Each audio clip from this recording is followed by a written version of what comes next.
प्रातः क्लास चल रहा था 23/7/1967। पहले पेज के मध्य में बात चल रही थी सदगुरु की निंदा कराने वाले, वो जो ठोर कहते हैं वो क्या है?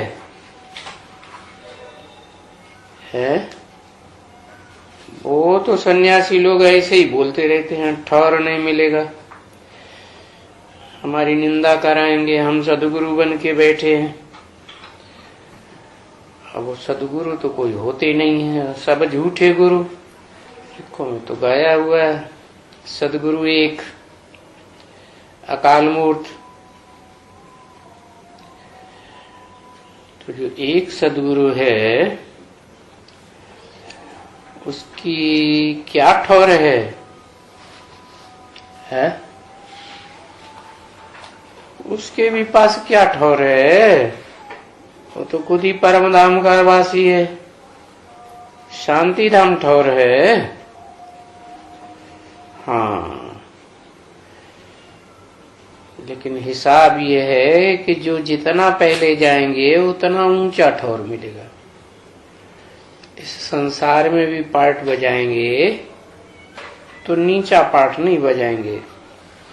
जो पहले पुरुषार्थ करके पहुंचेंगे वो तो जो वो कहते हैं कि ठौर नहीं मिलेगा, कि हम नारायण बनेंगे या लक्ष्मी बनेंगे, भाई वो नहीं तुमको मिल सकेगा। इसलिए अभी से ही पुरुषार्थ करते रहो, क्योंकि इसमें तुम बहुत शीतल बन जाएंगे। किसमें है?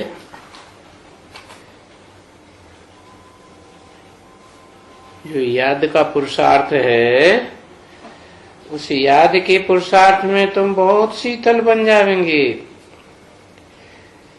तुम्हारे ये जो भी अंदर में ये 5 विकार की ये अभी सभी बातें हैं वो सब निकल जाएंगी ऐसे करने से। कैसे करने से? याद में रहने से। तो बाप ही बाप, बाप के अलावा और कोई बात ही नहीं। जहां देखने में आए वहां बाप। जैसे वो भक्ति मार्ग में कहते हैं ना, राधे ही राधे, जहां देखो वहां राधे। अब बाप कहते हैं कि मेरे को याद करने के लिए तुम बुद्धि योग लगाएंगे तो वो ताकत मिल जाएगी, और बहुत ताकत मिल जाएगी। तो बाप ही बाप को याद कर। है ये क्या बात? इसका क्या मतलब? कि बाप ही बाप को याद करे है? इसका मतलब है कि एक निराकार बाप और एक साकार सृष्टि का बाप। तो साकार सृष्टि का बाप अगर इस दुनिया में सन्यासियों जैसा मान मर्तबा जो मिलता है, उन्हें कितना मान मर्तबा मिलता है, ऐसी स्टेज अगर बनानी है तो साकार मनुष्य सृष्टि के बाप को भी बाप ही को याद करना पड़े। सुप्रीम सोल को याद करना, या कोई भी धर्म पिता है, अगर वो अपनी जनरेशन में ऊंच पद पाना चाहते हैं तो क्या करना पड़े? निराकार को याद करना पड़े। फिर साकार को छोड़ दिया जाए। छोड़ते नहीं है वो धर्म पिताएं, निराकार को याद करते हैं या साकार को याद करते हैं? तो निराकार को याद करने से उन्हें प्राप्ति हो जाती है, कर पाते हैं,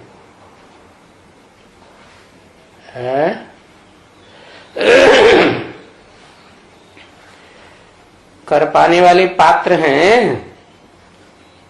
जैसे उन्होंने नाम रख दिया करपात्री जी महाराज, तो करपात्री महाराज तो वो तो झूठे हो गए। वास्तव में बाप को याद करने वाली जो परसेंटेज की बात है वो प्राप्ति के ऊपर है आधारित। क्या? जितनी जिसको प्राप्ति हुई है उतनी ही याद भी आवेगी। तो अभी करना क्या है? अभी काम करते रहना है। क्या? कर्मधारा को नहीं छोड़ना है। ऐसे नहीं कि कर्म इंद्रियों के कर्मों को छोड़ देना, खाना नहीं बनाना, कोई धंधा दौरी नहीं करना, नहीं। कर्म इंद्रियों के कर्म करते रहना है। ऐसे भी बाबा नहीं कहते हैं कि कर्म न करो। कोई भी कर्मेंद्रिय की बात ऐसे नहीं, कोई एक कर्मेंद्रिय से कर्म करो दूसरों से न करो। सभी कर्मेंद्रियों से कर्म करो, क्योंकि ये है पुरुषोत्तम संगम युग। क्या? पुरुषों में उत्तम ते उत्तम बनाने वाला युग। तो कितने हैं पुरुषोत्तम है इस मनुष्य सृष्टि में? कितने पुरुषोत्तम देखने में आते हैं? पुरुष माने आत्मा। उन आत्मा देहधारी को आत्मा कहा जाता है। तो वो कितने देहधारी हैं इस दुनिया में जो उत्तम कहे जाए?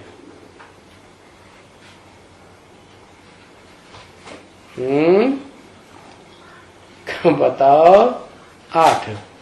ये तो गिनती गिना दी, पता कैसे चलेगा 8 में कौन कौन है? एक ही पुरुषोत्तम है, नंबरवार नहीं है, उनकी डायनेस्टी नहीं चलेगी है। माने एक ही धर्म पिता है, वो पुरुषोत्तम है, और बाकी कोई भी पुरुषोत्तम नहीं बनते। नंबरवार तो बनते हैं ना। तो याद की यात्रा में भी नंबरवार हैं। क्या? कोई शॉर्टकट रास्ता पकड़ने वाले होंगे, कोई सहज रास्ता पकड़ेंगे, तो जल्दी कौन पहुंचेंगे? है शॉर्टकट वाले जल्दी पहुंचेंगे कि सहज रास्ता पकड़ेंगे वो जल्दी पहुंचेंगे? जैसे हाईवे होते हैं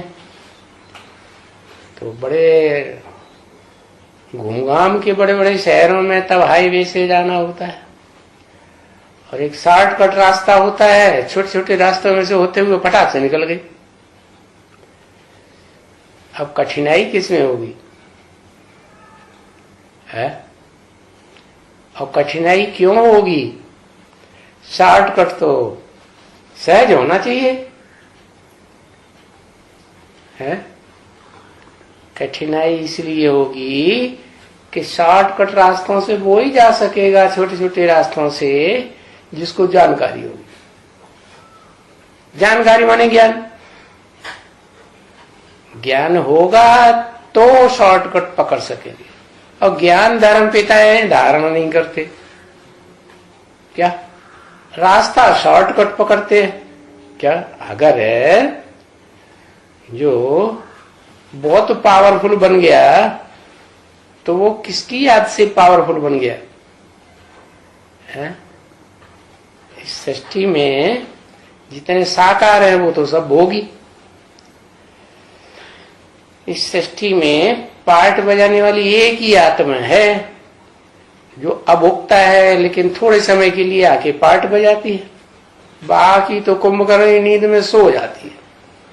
कुंभकर्ण कैसा पार्ट बजाता था है? 6 महीने सोता था और बस एक दिन के लिए जागा, धड़ाधड़ उसने सोने की लंका बनाई थी। ऐसा ही शिव बाबा का पार्ट है। अब वो पार्ट निराकार का है कि साकार का है? निराकार का है। अच्छा, निराकार कैसे पार्ट बजाएगा? फुदुक फुदुक के।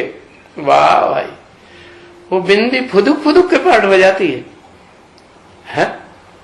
वो बिंदी किसी स्वरूप में प्रवेश करती है, जिसमें परमानेंट प्रवेश करती है, मुकर्रर रत कहा जाता है। उसके द्वारा संग का रंग ऐसा लगता है कि वो भी निराकारी हो जाती है?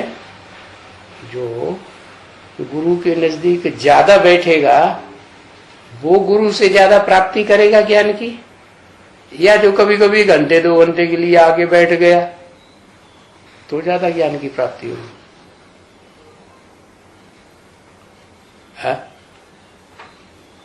अरे कोई जवाब नहीं, न हाँ न ना।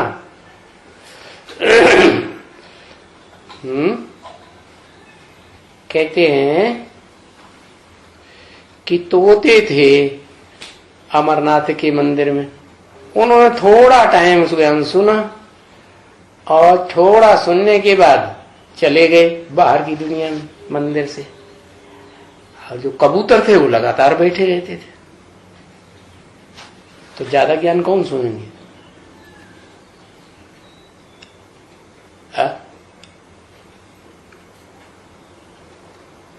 कबूतर सुनेंगे कि तोते सुनेंगे?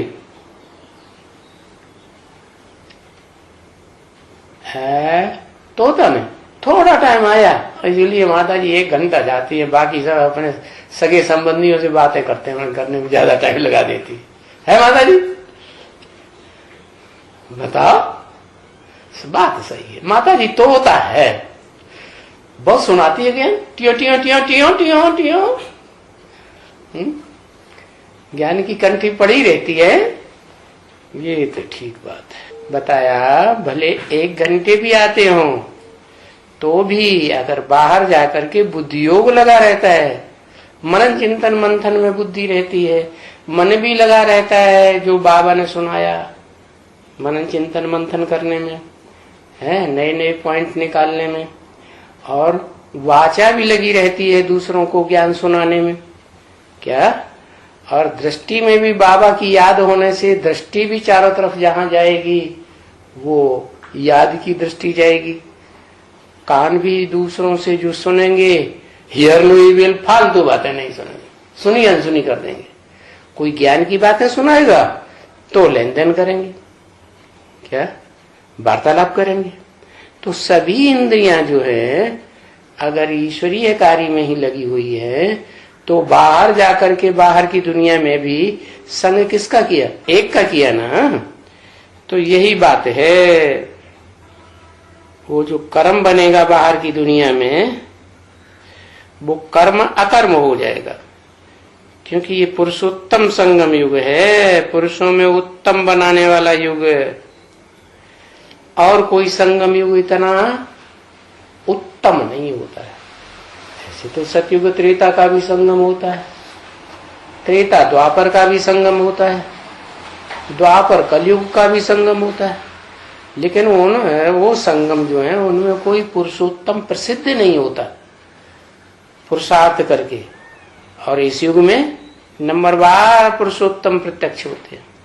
ऐसे नहीं स्वर्ग में ही होते हैं, नरक में भी होते हैं। क्या? नरक में धर्म पिता है, पुरुषोत्तम है ना।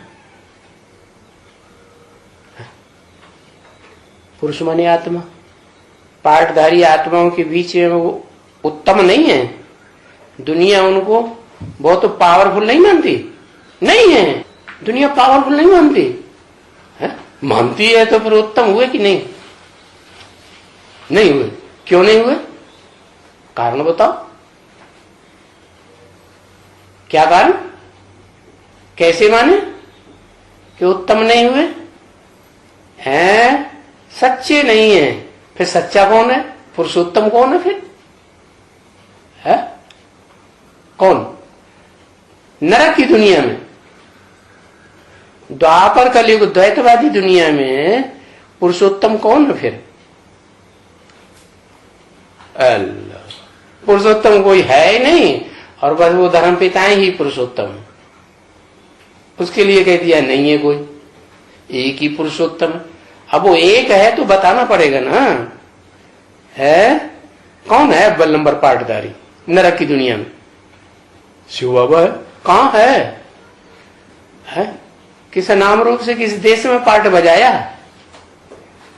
अव्वल नंबर पार्टधारी है आदम। कहां है?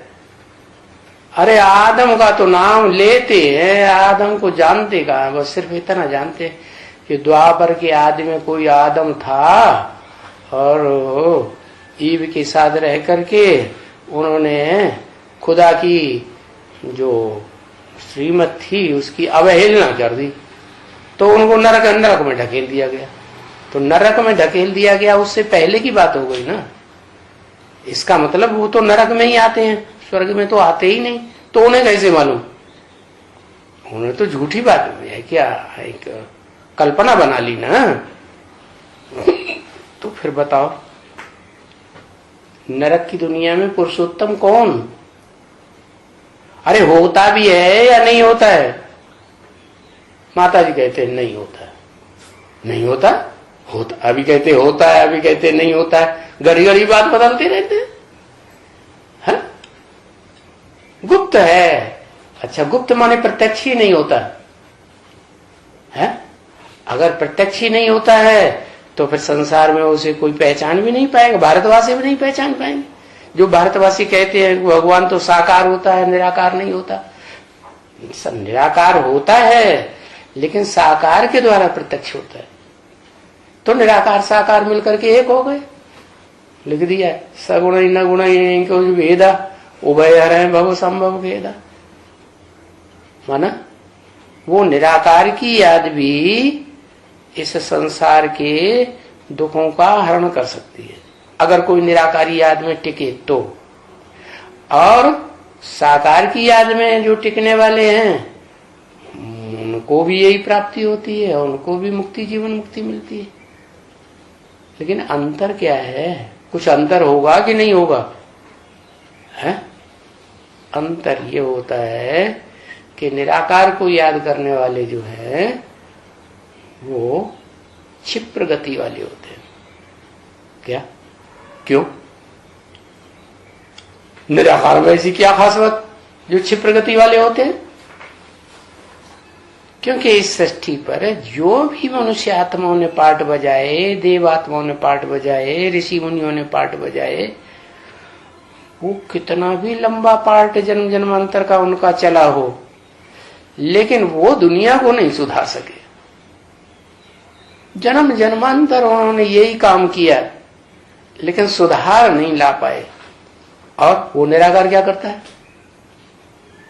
कितने टाइम में सुधार कर देता है? शॉर्ट टाइम में सुधार कर देता है। तो ऐसे को याद करेंगे जो शॉर्ट टाइम में ही सारा काम कर दे, वो ज्यादा अच्छा, ज्यादा पावरफुल या जो 24 घंटे कारखाने में चला रहे मैनेजर बन करके है, जो वर्कर्स की है वो आफत ही मचा दे, ये नहीं किया, वो नहीं किया, ऐसे करो वैसे करो, जहाज पहुंचेगा वहां हड़कंप मचा देगा, काम कुछ भी नहीं हो पाता। तो फायदा क्या हुआ? मैनेजर वो अच्छा जो सारे दिन में 1 घंटा आए ज्यादा से ज्यादा और सारी व्यवस्था करके, मैनेजमेंट करके वापस घर में आराम करे। जितना बड़ा आदमी होता है, जितना बड़ा ऑफिसर होता है, वो उसको कम काम सौंपा जाता है जिम्मेवारी का, या 24 घंटे लगातार 8 घंटे 10 घंटे 12 घंटे काम ही करते रहो, वो सौंपा जाता है। वो तो मजदूरों का काम है। तो बताया ये पुरुषोत्तम संगम युग है, कर्म करने की बलिहारी है। कर्मेंद्रियों से कर्म करते हैं, देखने में आता है, लेकिन फिर भी कर्म जैसे नहीं करते। क्यों? क्योंकि जो भी कर्म करते हैं उसकी रिसीविंग जो है, जब तक मन न करे तब तक उसका कोई रिजल्ट नहीं निकलता। तो मन ने जो रिसीविंग किया वो तो तब तक रिसीविंग किया जब तक मन कंट्रोल में नहीं है, और मन को बांध के डाल दिया, वश में कर लिया, तो मन तो बसीभूत हो गया। तो गायन चलता है, मन जीते जगत जी। मन को जीत लिया, माना मन जो सबसे पावरफुल इंद्रिय है नरक की दुनिया में, वो काम इंद्रिय को भी जीत लिया समझो। तो कहते हैं काम जीते जगत जी। तो बताया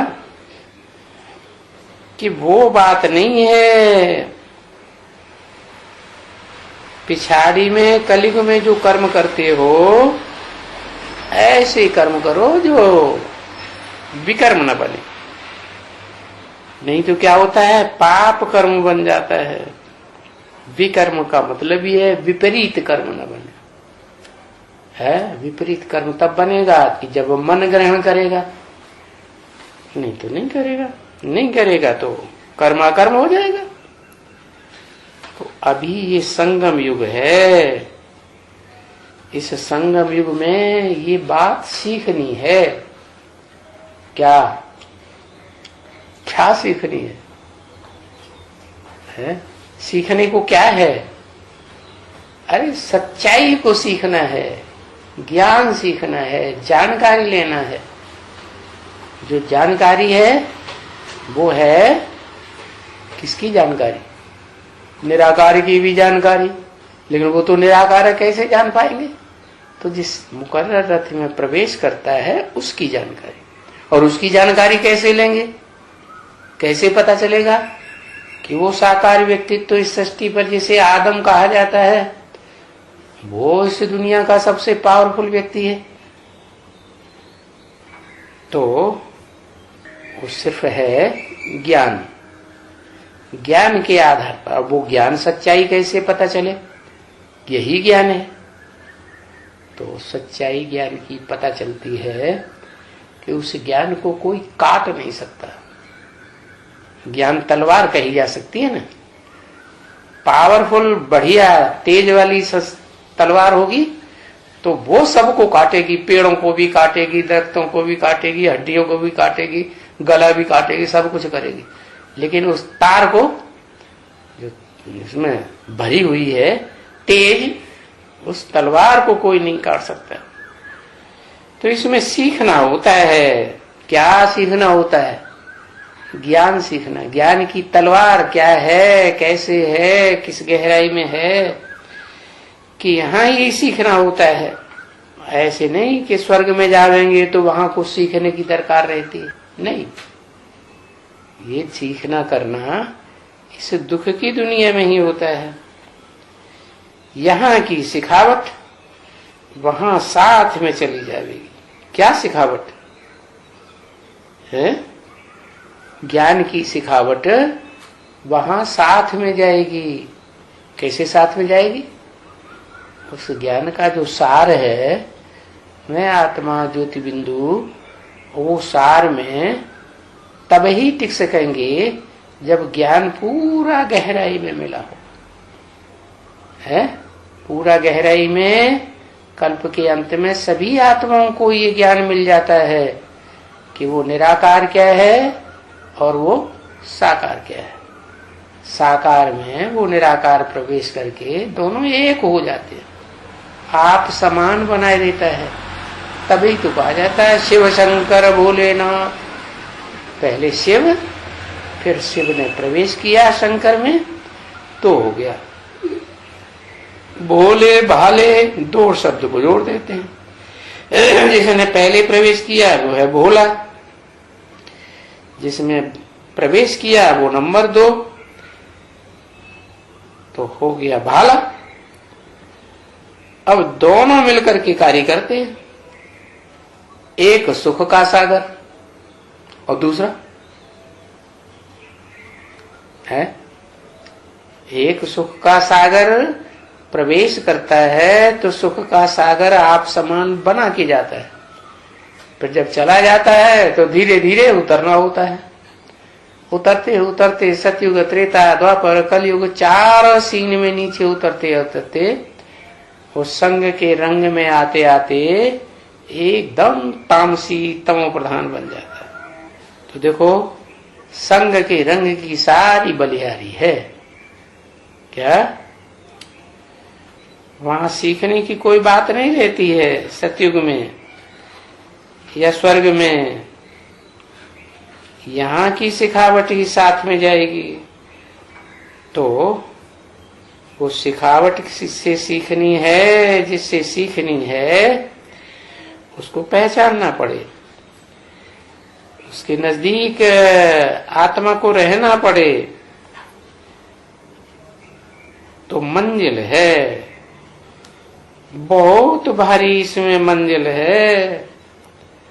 बार मुखता से ये अच्छी बातें बुद्धि में नहीं बैठेंगी। बहिर्मुखता बाहर की दुनिया के संग के रंग में ले जाएगी, और अंतर्मुखता अंतर्मुखी बनाई देगी। इसको कहा जाता है अंतर्मुखता। तो अंतर्मुखी भव, क्या जो मन बुद्धि है और जो भी संकल्प है मन में, वो सारे अध्यात्म जिसे कहा जाता है, आत्मा के अधिमने अंदर चला जाए, गहराई में। वो लोग उसे कह देते हैं समाधि। सम अधि, सम माने संपूर्ण, अधि माने समाधि में चले गए। और समाधि हमारियों कुछ नहीं जाते, बस प्राणायाम के जरिए श्वास प्रश्वास को रोकने की प्रक्रिया सीख लेते हैं और नील में चले जाते हैं। ज्ञान व्यान कुछ नहीं, नील। ये भी नहीं कि ज्योति बिंदु की याद रहे, ज्योति बिंदु की याद रहे तो पाता आत्मा को भी पहचाने होता। अभी तो आत्मा कोई नहीं पहचानते, परमात्मा को कहां से पहचानेंगे, फिर सुप्रीम सोल को पहचानने की तो बात ही नहीं। तो अंतर्मुखी भव, क्योंकि वो समय तो आएगा ना, क्या, जबकि तुमको कुछ भी कोई ये बैठ करके भाषण आदि नहीं सुनने होंगे। क्या टाइम ही नहीं होगा। जो मजे में लगा है गुरु लोग और भाषणबाजी करें, क्या हमारी भाषणबाजी से कोई समझेगा? नहीं। ये तो वाइब्रेशन से सारी दुनिया सुधरेगी। ये वाचा के बल से, ये कर्मेंद्रियों के बल से ये सारी दुनिया का सुधार नहीं होने वाला है। कोई भाषण सुनने का टाइम नहीं दे पाएगा, भाषण कोई करेगा भी नहीं। भाषण करने वाले सब भाग जाएंगे। क्या कुछ भी नहीं रहेगा, भाषण करने की बात नहीं। ये सब अंतर्मुख हो जाएंगे तुम बच्चे, बस पीछे और कुछ भी नहीं। क्या रह जाएगा? धंधे दौरी खत्म हो जाएंगे, भाषणबाजी खत्म हो जाएंगी, ज्ञान व्यान खत्म हो जाएगा, तो क्या रह जाएगा? एक बाप दूसरा न कोई, सिवाय एक बाप के कोई की बुद्धि में कुछ भी नहीं रहेगा। क्योंकि जब आए थे तो भी ऐसे ही ज्योति बिंदु बन के आए थे ना, ऐसे है ना। कोई की याद तुमको नहीं थी। क्या परमधाम से आए थे एक ज्योति बिंदु आत्मा।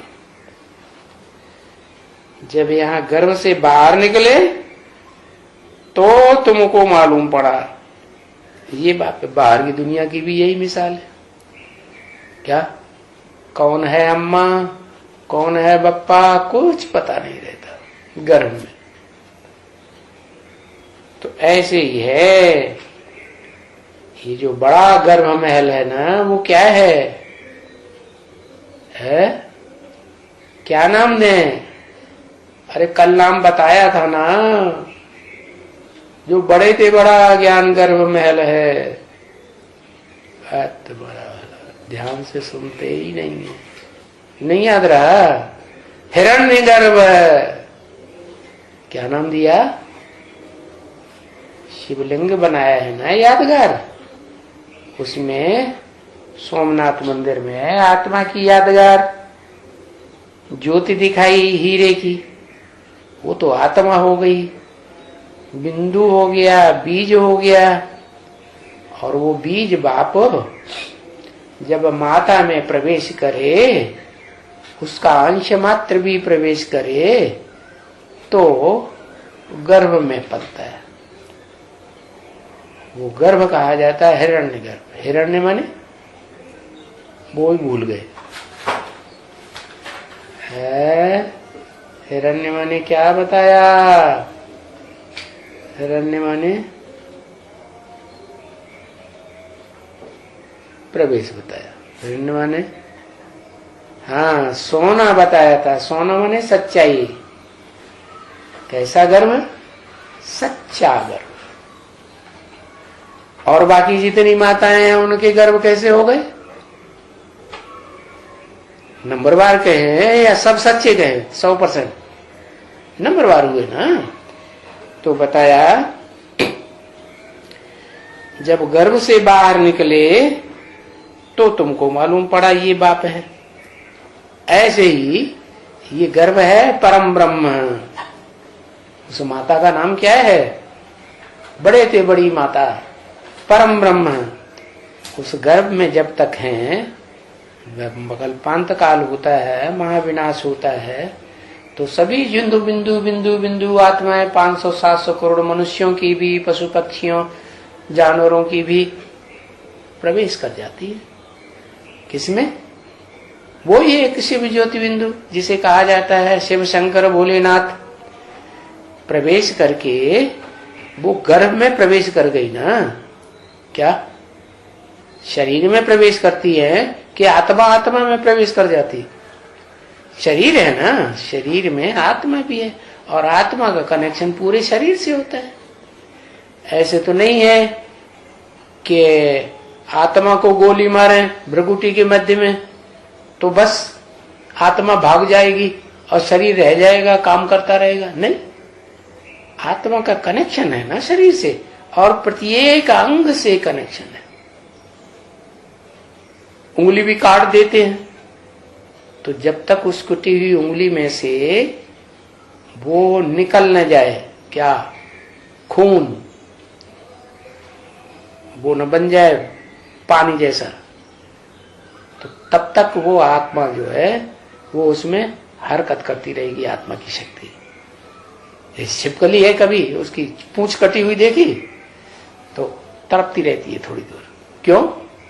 छिपकली की या आत्मा की जो शक्ति है वो उसमें जब तक रहेगी, निकल नहीं पाएगी पूरी, तब तक वो तड़पन करती रहेगी। तो ऐसे ही ये जो आत्माएं हैं वो प्रवेश तो करती है, और प्रवेश करती है, जिसमें प्रवेश करती है वो हो गया हिरण्यगर्भ। हिरण्यगर्भ माने सच्चा गर्भ है। सच्चा माने सत्य है, असत्य नहीं है। और गीता में जैसे बोला ना सतो विद्यते भाव, जो सत्य है उसका कभी अभाव ही नहीं होता।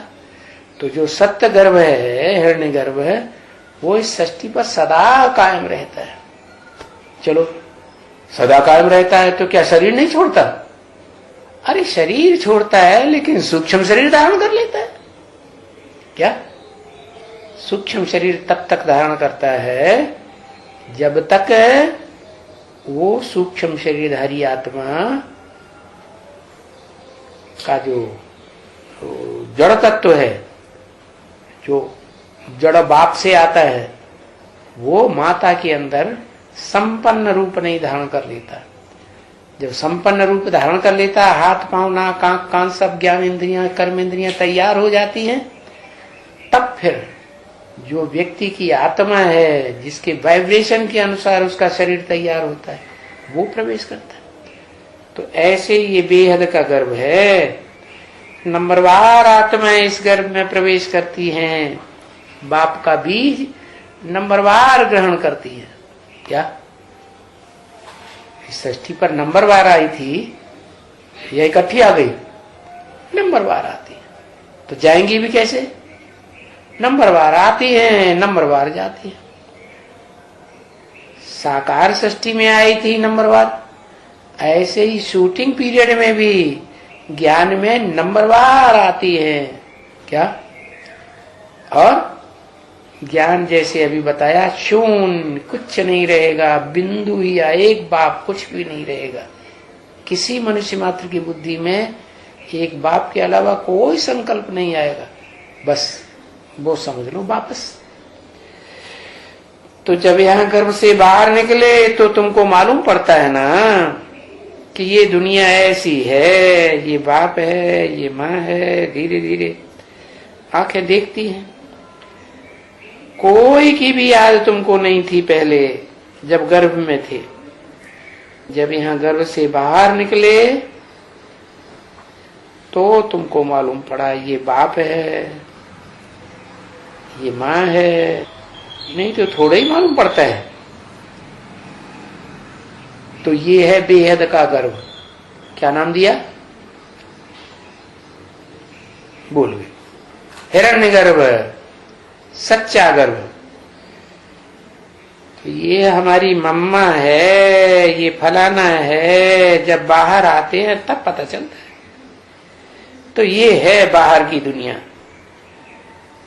वो है हिरण्यगर्भ, अंदर की दुनिया। तो अभी जो आते हो तो भी इस हालत में जाना पड़े। क्या? इसी हालत में जाना पड़े का मतलब क्या है? जो इस संसार में आते हो तो बिंदु बन के आते हो, और जब वापस जाएंगे इस दुनिया से मुक्ति हो जाएगी। ये दुनिया जैसे जेल में पड़ गए, नरक की दुनिया में तो खास जेल में पड़ गए। तो इस जेल में से निकलेंगे तो कब वापस जा सकेंगे? जब बिंदु बनेंगे। हम सिर्फ एक बाप का हूं, बस उसी बाप से निकला था और उसी बेहद के बाप में समा जाऊंगा। दूसरा कोई भी बुद्धि में नहीं आना चाहिए। कब की बात बताई? कौन से युग की बात बताई है? पुरुषोत्तम संगम युग में हो है। तो पुरुषोत्तम संगम युग में कोई दूसरा याद नहीं आना चाहिए। याद तब आता है क्या? रसगुल्ला कब याद आता है? जब रसगुल्ला खाया होगा तो याद आता है। तो संगम युग में अभी कोई नए नए संबंध नहीं जुटाना है। अगर ऐसे करते रहेंगे तो बुद्धि वहां जाएगी, बाप में नहीं जाएगी। बुद्धि बाप में जाएगी तो बाप याद आएगा। तो बुद्धि में कुछ भी याद नहीं आना चाहिए। नील बनाना है। नील माने सिवाय एक ज्योति बिंदु बाप के कुछ भी याद ना आए। बाबा मंजिल बताए देते हैं। क्या मंजिल बताई? ये मंजिल है तुम्हारी हिरण्यगर्भ, परम धाम, बड़े ते बड़ा। तस्मिन् गर्भम दधाम्यहम। ये ज्ञान का बीज जिसमें डालता हूं वो है बड़े ते बड़ा गर्भ, माता। तो बता देते भले टाइम थोड़ा पड़ा हुआ है? अभी कहेंगे थोड़ा पड़ा हुआ है क्या? फिर कभी कहेंगे बाबा ने जब वाणी चलाई तो थोड़ा टाइम था या लंबा टाइम था? पुरुषार्थ लंबा टाइम था। टाइम पड़ा हुआ है, परंतु शरीर के ऊपर तो कोई भरोसा नहीं है ना। कभी भी शरीर छूट जाएगा। शरीर छूट गया और फिर क्या होगा? फिर तो इतना पुरुषार्थ नहीं कर सकेंगे। 4-6 साल तो बुद्धि मजबूत होने में लग जाएगी। बुद्धि जब तक बच्चा बुद्धि है तो जैसा ब्रह्मा और ब्रह्मा के फॉलोअर्स का पार्ट है वो ही पार्ट बनेगा कि ऊंचा पार्ट बनेगा। बात की गहराई को समझ ही नहीं सकेंगे तो ज्ञान नहीं समझेंगे तो ऊंचा पद कैसे पाएंगे। तो शरीर का कोई भरोसा नहीं है, शरीर कब छूट जाए, कब बच्चा बनना पड़े, गर्भ में प्रवेश करके तड़पते रहेंगे। इस दुनिया में भी कोई सुख थोड़ा ही है, वहां बाप की छत्र छाया भी नहीं होगी। और यहाँ तो अभी ज्ञान में आ गए, बाप की छत्र छाया में आ गए, है ना बच्चे। सो कोशिश करके ट्रायल करते ही रहना चाहिए। किस बात की है? किस बात की ट्रायल करना चाहिए कि मैं ज्योति बिंदु आत्मा हूं। ज्योति बिंदु आत्मा, बाप भी ज्योति बिंदु आत्मा, क्योंकि बाप और बच्चे एक जैसे ही होते हैं ना। बाप सांप जैसा तो बच्चा भी सांप जैसा लंबा, बाप हाथी जैसा डील डोल वाला तो बच्चा भी हाथी जैसा डील डोल वाला, बाप चींटी जैसा छोटा तो बच्चा भी चींटी जैसा छोटा। तो ऐसे ही है, आत्मा ज्योति बिंदु तो आत्मा का बाप भी ज्योति बिंदु, निराकार, इन आंखों से देखने में नहीं आता। तो ये ट्रायल करते रहो, मैं आत्मा ज्योति बिंदु, मेरा बाप भी ज्योति बिंदु। घरों में भी शांति होनी चाहिए। अशांति का वाइब्रेशन बना रहेगा तो अशांति का वाइब्रेशन कब बनता है? कोई भी घर में अशांति का वाइब्रेशन कब बनता है? अपवित्रता से। हाँ, तो घर में कोई भी कलेश वगैरह नहीं होना चाहिए है। कोई भी कलह कलेश होता है तो इसका मतलब क्या हुआ है? आजू वाले देखेंगे, सुनेंगे कि यहाँ तो इनके घर में पहुंचने से हमारी अवस्था ही खराब हो जाती है। अगर यहाँ शांति होगी तो जो भी मिलेंगे, जो भी देखेंगे, जो भी आवेंगे, उनको शांति का अनुभव होगा और कुछ अच्छा नहीं लगेगा। दुनिया बिल्कुल बेकार लगेगी। एक बार उस शांति के माहौल में आ गए बस, फिर दुनिया में कहीं भी उनको इच्छा ही नहीं होगी जाने की।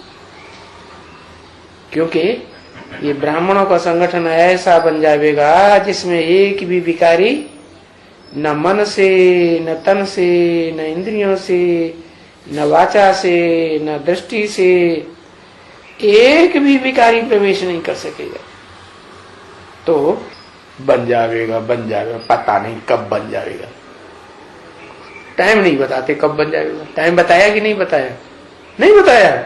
अच्छा, झूठ बोलते हैं।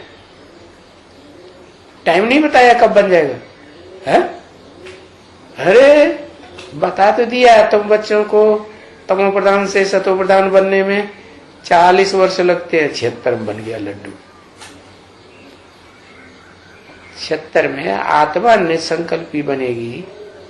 आत्मा निसंकल्पी का मतलब कोई गंदे संकल्प नहीं आएंगे। क्या ज्ञान में मनन चिंतन मंथन ज्यादा चलेगा। अगर कोई दूसरों का संग होता भी है तो वो कट होता जाएगा।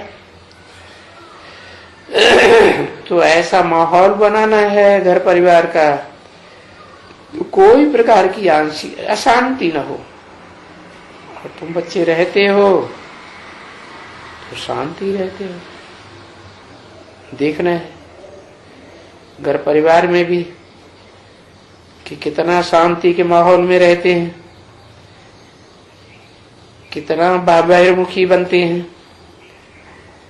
क्योंकि शांति का वर्षा पहले ले रहे हो ना। पहले कौन सा वर्षा मिलेगा? शांति का या सुख का?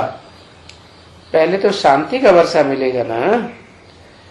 तो बाप को याद करते करते ये शांति का वर्षा ही याद आएगा। बाप भी तुम्हें शांति का वर्षा पहले देगा। कभी भी कोई भी तुमको देखेंगे क्योंकि तुम हो तो कांटों के बीच में। क्या? कौन से कांटों के बीच में? सबसे बड़ा कांटा कौन सा बताया? काम विकार। ऐसी कामियों की दुनिया में के बीच में बैठे हो। ऐसे नहीं है कि फूलों के बीच में बैठे हो, नहीं, एकदम कांटों के बीच। तेरे की मैंने गई थी। एकदम कांटों का बीच कैसा होता है? बहुत कांटे इकट्ठे हो जाते हैं क्या? है? बहुत कांटे इकट्ठे हो जाते हैं क्या? कैसे? जैसे सर्प होता है ना, तो वो बहुत प्रसिद्ध है काम विकार के लिए। क्या कहते हैं? कामी कांटा। वहां से ही फूल बन करके निकलना भी है। क्या? एकदम कांटों के बीच में हो और वहां से ही फूल बन करके भी निकलना है। अरे ये कैसी परीक्षा! कहते थे ये काजर की कोठरी में कैसे हो जाए, आन हो जाए, एक लीक काजर की ला गया पे ला गया। क्या बात समझा? काजल की कोठरी हो, उस कोठरी में काला काला काला काला काजर ही भरा हुआ है, और उस कोठरी में से कोई थोड़ी सी सुरंग है निकलने के लिए, उसमें से कोई पसार हो क्रॉस करना चाहे तो काजल की कालिमा लगेगी या नहीं लगेगी? है? तो कांटों की तरफ, कांटों से कांटा नहीं बन जाना है। बाप रे, क्या करना है? है? क्या करना है? बुद्धियों को उस कांटों सी दुनिया से दूर रखना है। कैसे दूर रखेंगे? काजल की कोठरी में जाएंगे और दूर कैसे रहेंगे काजल से? काजल की कोठरी तो स्थूल है और तुम्हारी मन बुद्धि रूपी आत्मा तो सूक्ष्म है। तो जितना अब आप सूक्ष्म को याद करते रहेंगे तो वो बंद हो जाएंगे। क्या? कांटों का जो दुख दोने का तबक्का है वो शांत होगा और तुम भी शांत रहेंगे। कुछ भी कोई उल्टा सुल्टा बोलते भी है तो भी बोलने दो, जो जैसा बोलेगा वो वैसा पाएगा।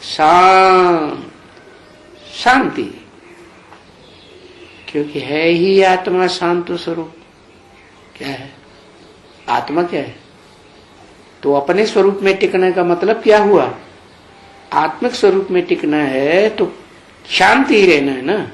अगर बीच बीच में अशांत हो रहे तो देहभान में रहे या अशांत हुए हैं, देहभान में आ गए। तो जब आत्मा अपने स्वधर्म में है तो शांति है, नहीं तो अशांति। तो उनको क्या?